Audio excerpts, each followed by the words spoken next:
Telugu audio Bible నిర్గమాకాండము 40వ అధ్యాయము. మరియు యెహోవా మోషేతో ఇట్లనెను, మొదటి నెలలో మొదటి దినమున నీవు ప్రత్యక్షపు గుడారపు మందిరమును నిలవబెట్టవలెను. అచ్చట నీవు సాక్ష్యపు మందసమును నిలిపి ఆ మందసమును అడ్డతెరతో కప్పవలెను. నీవు బల్లను లోపలికి తెచ్చి దాని మీద క్రమముగా ఉంచవలసిన వాటిని ఉంచి దీపవృక్షమును లోపలికి తెచ్చి దాని ప్రదీపములను వెలిగింపవలెను. సాక్ష్యపు మందసమును ఎదుట ధూమము వేయు బంగారు వేదికను ఉంచి మందిర ద్వారమునకు తెరను తగిలింపవలెను. ప్రత్యక్షపు గుడారపు మందిర ద్వారమునెదుట దహన బలిపీఠమును ఉంచవలెను. ప్రత్యక్షపు గుడారమునకును బలిపీఠమునకును మధ్యను గంగాళమును ఉంచి దానిలో నీళ్లు నింపవలెను. తెరల చుట్టూ ఆవరణమును నిలువబెట్టి ఆవరణ ద్వారం యొక్క తెరను తగిలింపవలెను. మరియు నీవు అభిషేక తైలమును తీసుకొని మందిరమునకును దానిలోని సమస్తమునకును అభిషేకము చేసి దానిని దాని ఉపకరణములన్నిటినీ ప్రతిష్ఠింపవలెను. అప్పుడు అది పరిశుద్ధమగును. దహన బలిపీఠమునకు అభిషేకము చేసి ఆ పీఠమును ప్రతిష్ఠింపవలెను. అప్పుడు ఆ పీఠము అతి పరిశుద్ధమగును. ఆ గంగాళమునకు దాని పీటకు అభిషేకము చేసి దాని ప్రతిష్ఠింపవలెను. మరియు నీవు అహరోనును అతని కుమారులను ప్రత్యక్షపు గుడారము యొక్క ద్వారమునద్దకు తోడుకొని వచ్చి వారిని నీళ్లతో స్నానము చేయించి అహరోను నాకు యాజకుడగునట్లు అతనికి ప్రతిష్ఠిత వస్త్రములను ధరింపచేసి అతనికి అభిషేకము చేసి అతని ప్రతిష్ఠింపవలెను. మరియు నీవు అతని కుమారులను తోడుకొని వచ్చి వారికి చొక్కాయిలను తొడిగించి వారు నాకు యాజకులగుటకై నీవు వారి తండ్రికి అభిషేకము చేసినట్లు వారికి నీ అభిషేకము చేయుము. వారి అభిషేకము తరతరములకు వారికి నిత్యమైన యాజకత్వ సూచనగా ఉండుననెను. మోషే ఆ ప్రకారము చేసెను. యెహోవా అతనికి ఆజ్ఞాపించిన వాటన్నిటినీ చేసెను. అలాగుననే చేసెను. 2వ సంవత్సరమున మొదటి నెలలో మొదటి దినమున మందిరము నిలవబెట్టబడెను.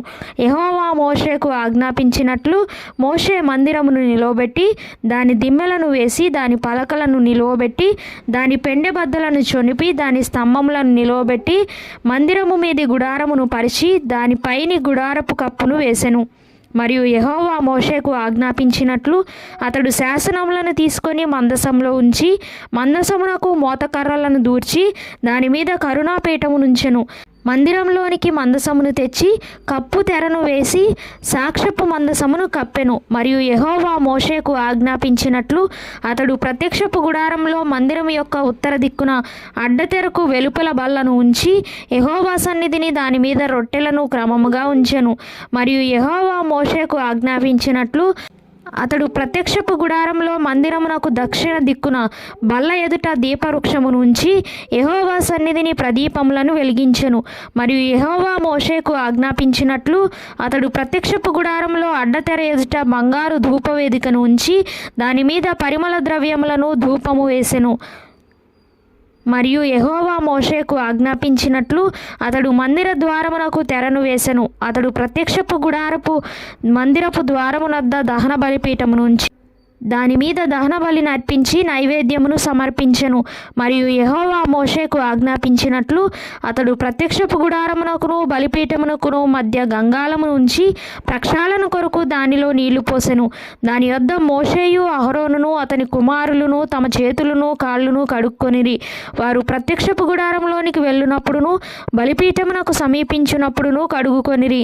మరియు అతడు మందిరమునకును బలిపీఠమునకును చుట్టూ ఆవరణమును ఏర్పరిచి ఆవరణ ద్వారపు తెరను వేసెను. అలాగున మోషే పని సంపూర్తి చేసెను. అప్పుడు మేఘము ప్రత్యక్షపు గుడారమును కమ్మగా యెహోవా తేజస్సు మందిరమును నింపెను. ఆ మేఘము మందిరము మీద నిలుచుట చేత మందిరము యెహోవా తేజస్సుతో నిండెను గనుక మోషే ప్రత్యక్షపు గుడారంలోనికి వెళ్ళలేకుండెను. మేఘము మందిరము మీద నుండి పైకి వెళ్ళునప్పుడెల్లను ఇశ్రాయేలీయులు ప్రయాణమైపోయిరి. ఇదే వారి ప్రయాణ పద్ధతి.